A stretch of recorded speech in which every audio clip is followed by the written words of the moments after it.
Насчет критики очень такие, знаете, спорные между художниками всегда происходят. Всегда они спорят, всегда они чем-то недовольны.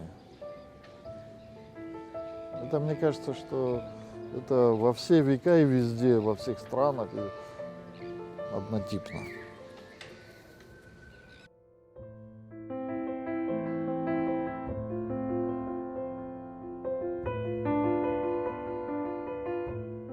Вы среднее, наверное, поколение наших художников. Как вы воспринимаете вот молодое, подрастающее поколение художников с их подходами, взглядами, новыми идеями, возможно, где-то даже революционными? Вот насколько они оказываются понятыми, старшими? Старшие не то, что они все понимают. И вот за это иногда старшие начинают упрекать нас в том, что вы не так делаете, допустим так, грубо говоря. Но на самом-то деле мы сейчас вышли с какого-то состояния прошлого. Вот я еще раз повторю, что у нас было одно направление, допустим, оно контролировалось. И это комиссии, там, оно контролировалось, и чтобы вот, не сделал там против какой-то там, ну, будем говорить, коммунистической партии. Сейчас это все прошло. Сейчас более свободные люди, самовыражение, самозаявление, изъявление там вот. И я думаю, что вот в этом только старшие чего-то боятся, что вдруг они куда-то в другую вообще уйдут.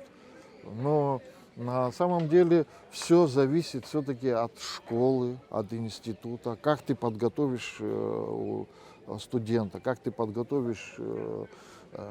Поэтому вот в наших школах я вообще бы обратил внимание на то, чтобы рисование было таком, знаешь, вот на высшем уровне. Именно со школы нужно вот это начинать, чтобы он понимал, что такое искусство. И чтобы он, так сказать, влево или вправо не ушел. Наше училище тоже должна быть, мне так кажется, что вот там вот должны подготавливать для изобразительного факультета тоже. То есть постепенно нужно всех подготавливать, потому что я рисую, ты видишь. Ты должна знать, что такое искусство, понимать, понимаешь? И вот некоторые приходят, смотрят, допустим, а для нас это же дико, там какой-то абстракт или что-то там выразился. И некоторые не понимают, потому что он не знал, не учился, об этом ему ничего никто не говорил. И поэтому выставки обязательны.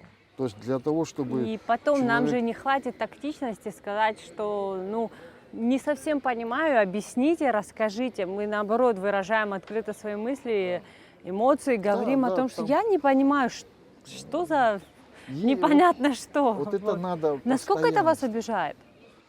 Нет, я, например, уже раньше обижала, но сейчас нет. Я уже понимаю, что критика, она должна быть. Мы же критику тоже воспринимаем от разных людей по-разному. Да. Если человек понимающий, знающий, разбирающийся в этом деле, его критика воспринимается адекватнее. Потому что ты понимаешь, что он профессионал, он разбирается, и это объективно в какой-то степени. А если человек не разбирается, ну и при этом он считает, что вот ваша работа вот эту это черту вот ни о надо чем. нам пройти. Разбирается, не разбирается. Вот я еще раз, вот который, допустим, ну, закончил там академию, да, вот он все азы знает, все правила знает. Он вышел, допустим, уже в люди, там начинает выставку делать.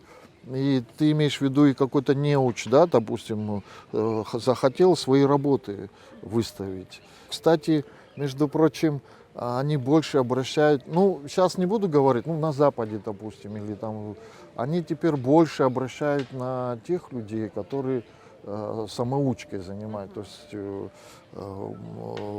они считают, да, они, самородки. Да, не то, что как самородки, они почему-то считают, что вот кто вышел из этой системы, то есть правильно рисовать, правильно писать, значит, он свободный человек. Значит, он уже отсюда, не то, что его там научили, а то, что вот он отсюда вышел, и это считается, что это, да, он внутри сам себя выразил, это считается правильным. И вот они больше предпочтения им отдают. Вот даже ты напишешь там такой, знаешь, академический, а рядом будет стоять такой, знаешь, невзрачный этот самый рисунок, и вот они туда обратят внимание. Потому что они скажут, вот этот человек, вот он индивидуален, но он нигде не учился, но зато у него внутри, посмотрите, сколько всего. И он выразился, так сказать. Он чистый, мол, типа такой, знаете, вот я так понимаю. Поэтому иногда критика, она всегда будет. Даже тот, который умеет писать, умеет рисовать, все равно критика появится. Это, мне кажется, двигатель. Критика – это вообще двигатель. Если его не будет, не знаю, тогда она должна быть. Просто какая она, чтобы там не обидеть, чтобы там, знаешь, человек не ушел от этого, вот обиделся и ушел, а чтобы наоборот возвысился и дальше продолжал назло всем этим критикам. А вы так делаете?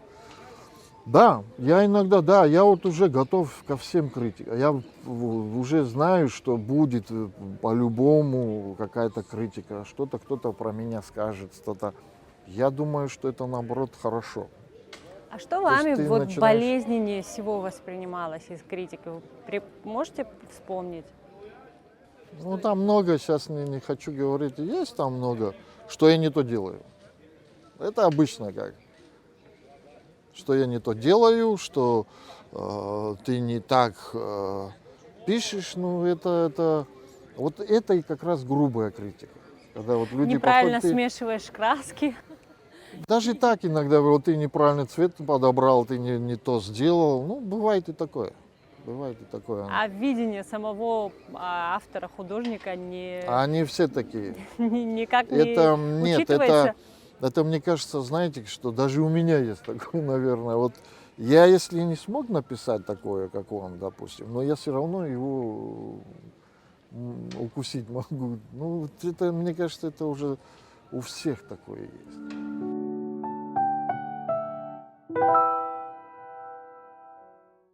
Ну, мастерская, она для художника необходима, потому что это его аура. То есть он где должен находиться в спокойствии, чтобы его никто, естественно, не трожили.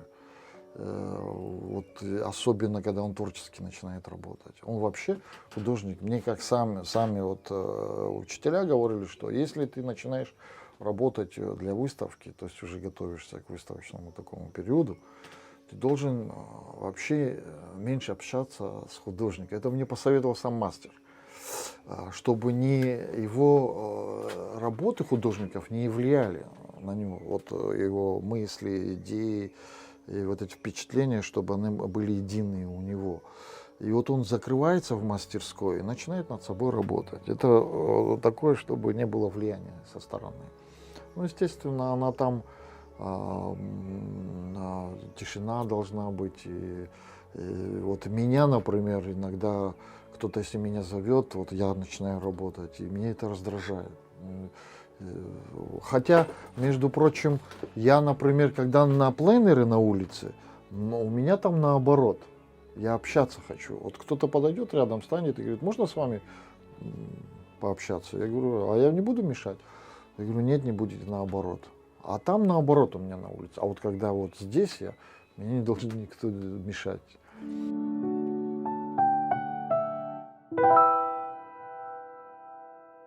Вот скажите, пожалуйста, те же туристы, когда обращаются к вам, интересуются теми или иными работами, узнают о том, что вы автор этих работ, как они реагируют? Насколько для них вообще важно с самим автором пообщаться, о самой же работе, возможно, разобрать ее, понять для себя, узнать, что автор вкладывал во все это и как человек сам принимает, ощущает. Вот этот вот Я понял. Вот как процесс раз общения таки как проходит? вот этот вот и всегда их интересует процесс твоей работы. Вот как вы сейчас сказали, что некоторые подходят, допустим, смотрят на эту работу. А можно художника? Здесь есть художник? Я говорю, есть. Вот он я. И они спрашивают, а вы когда писали, говорит, расскажите, что вы думали? И вот она меня слушает внимательно, ну, я начинаю разговаривать, говорить ей, что там рассказывать. Она говорит, все, забираю, покупаю. Мне самое главное, важно, что вы думали, когда вы это писали. Что вкладывал Да, автор? то есть есть такие люди. Ну, а потом там, знаете, когда они восхищаются именно то, что чего-то они пропустили, допустим, а ты здесь выразил. Вот они это тоже, их это волнует, так сказать, они за это покупают. Меня всегда интересовал этот вопрос, но мне как-то ни разу не удавалось задать его художнику, творцу.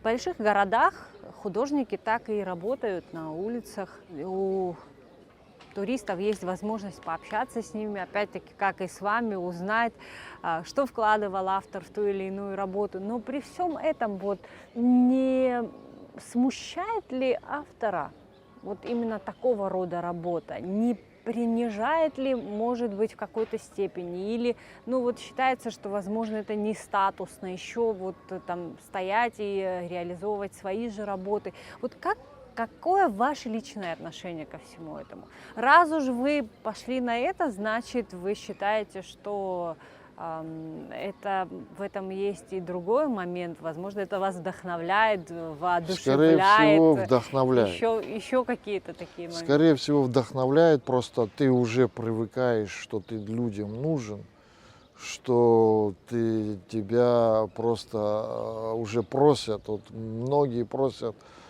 еще картину. И это, мне кажется, вдохновляет. Вот именно то, что ты имеешь в виду, вот я стою там где-то пишу или что-то там. Нет, вы стоите вот здесь Да. со своими же картинами, у вас есть возможность реализовать свою работу, при этом пообщаться с туристом.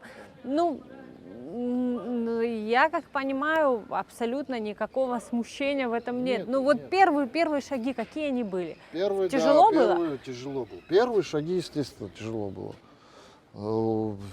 Ну, первый, естественно, что... Все равно вы же закрытые люди, вы люди творческие, ну, по мне так вы закрытые, опять-таки Не-не-не, это мы не совершенно закрытые. субъективное такое Нет. мнение. Нет, может быть, в своем мире, но мы не закрытые.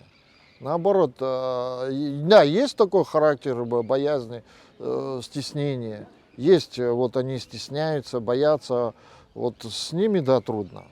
То есть они не добьются своего, если вот они будут, есть такие талантливые, но они боятся почему-то выразиться. Да, есть они, Есть, да. мастерская. Нельзя. Они даже Надо вот выходить, раскрывать свой мир. Свой мир по-любому тебя поймут. В любом случае ты найдешь ты своих единомышленников. Но когда ты закрываешься, я знаю таких, которые умеют что-то делать. Не то, что что-то делать, они прекрасно талантливые. Но почему-то они боятся вот выйти вот этот вот в мир и раскрыться. Есть такое. Но я, например, первый, когда, да, у меня была боязнь, что меня осудят, меня раскритикуют, что у меня ничего не получится, но все-таки смелость набрал, и мне кажется, это вот есть такое быть смелым, самовыражение, вот надо выражаться, надо быть, ну не знаю, надо раскрываться. Только тогда у тебя получится. И контакт будет вместе с твоим зрителем, с твоими единомышленниками. И ты фактически будешь как для них работать.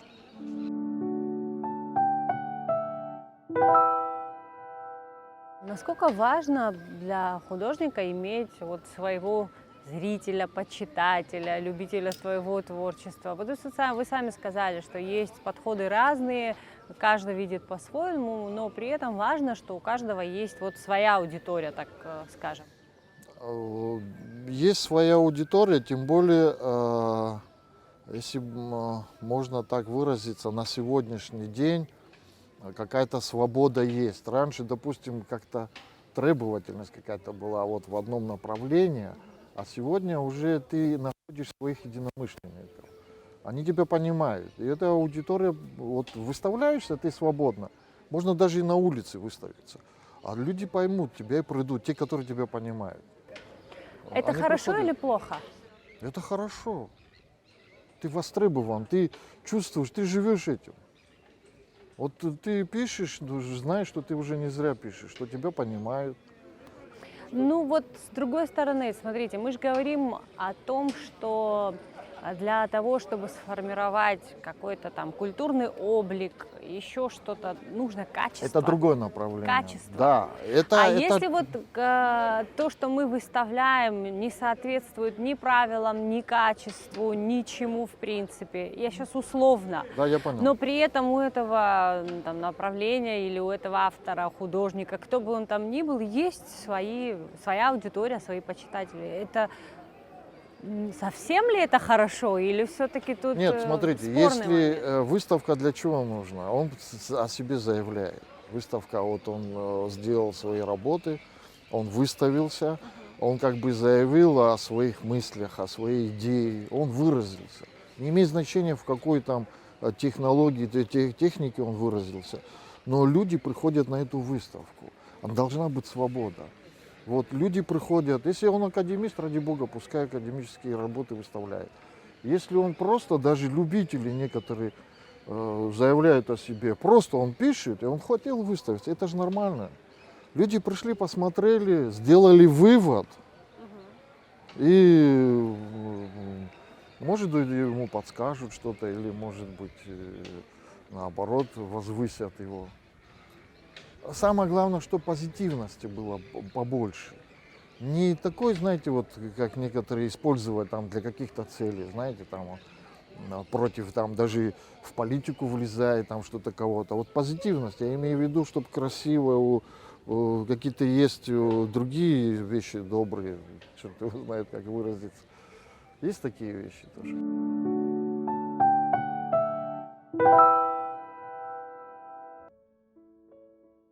Я люблю всех импрессионистов, и именно того времени, почему-то мне нравится то время, я не знаю, золотое можно так назвать это время.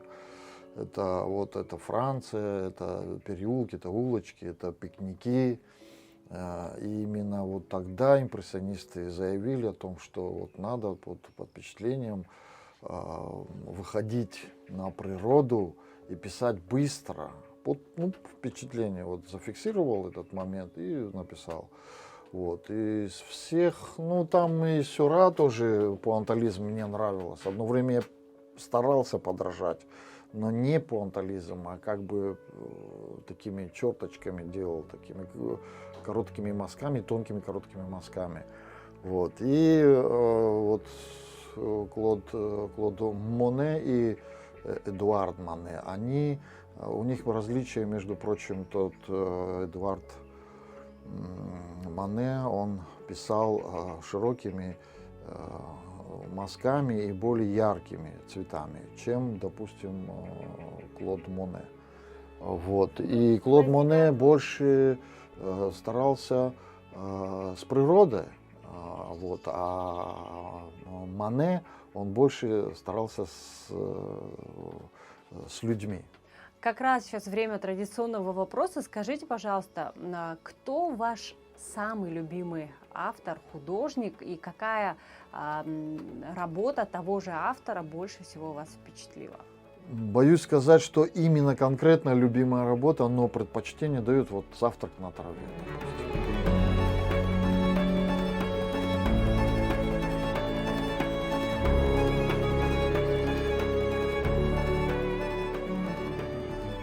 Вот исходя из этого, все вот его нюансы, там, он завтраки эти, постоянно пикники писал.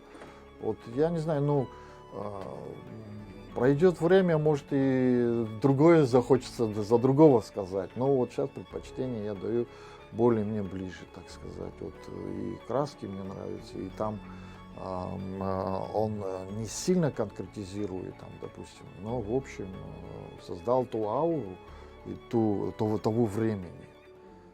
Вот сама суть. Вот что я и хочу сегодня сделать, создать сегодня, быть современником, вот в таком варианте тоже ауру такую же создавать. То есть я хочу именно сейчас запечатлеть вот в таких вот вариациях, вот с такими вот красками, с такими мазками сегодняшний день. Вот, допустим, готовлю сейчас к выставке, это набережная Сухума, то есть Махаджиров.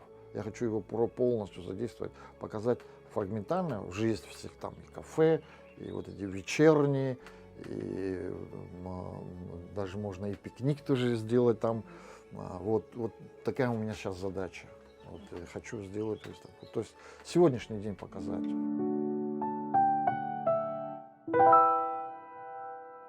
Художник, он же как? Он человек, это личность, который пишет произведения эстетической ценности. То есть он внедряет через карандаши, через краски на полотно все реалия, то, что вот есть, существует. Осуществляет это для людей, которые, допустим, что-то пропустили, что-то не увидели. И мы им как бы помогаем вот это все увидеть, реализовать. Ну, вот каждый день погоды хорошие, выходим на пленэр, пишем. И вот сюда тоже мы выходим. Ну, здесь мы реализуем, так сказать. Это наш такой единственный доход, который мы и за это держимся. Если так вот, вот нам улицу вот эту выделили, вот, и мы здесь находимся, пишем. Вот свободу нужно действий художникам дать, но есть еще такое, знаете, как вот помощь от государства. Она должна все-таки не стоять отдельно, смотреть, как это все, а помогать. Ведь это на сегодняшний день это нам необходимо для Абхазии, потому что мы еще не сформировали государство. И вот нам сейчас необходимо вот это все поднять, независимое от государства. Как это можно, искусство, чтобы оно было независимое? Оно так не получится. Или это государство нас, мы поднимаем государство именно своей культурой, так сказать, и искусством. Или же оно нам должно помочь, чтобы мы их возвысили. А как у нас, о нас узнает? Должны же вот у нас Чачпа Ширвашидзе, вот кого мы знаем единственного. А вот сегодня, давайте сегодня делать историю, чтобы у нас еще больше было таких художников. Это, я думаю, вот это вот надо как бы воссоединиться государство с искусством и культурой. Это же наша культура. Мы должны выражать и говорить всему миру. Тем более сюда приезжают, они прям сюда бегают. Даже если не покупают, они смотрят. А вот это что? А вот это где? А вот это, это. И вот как-то рассказываешь. Даже бывает, что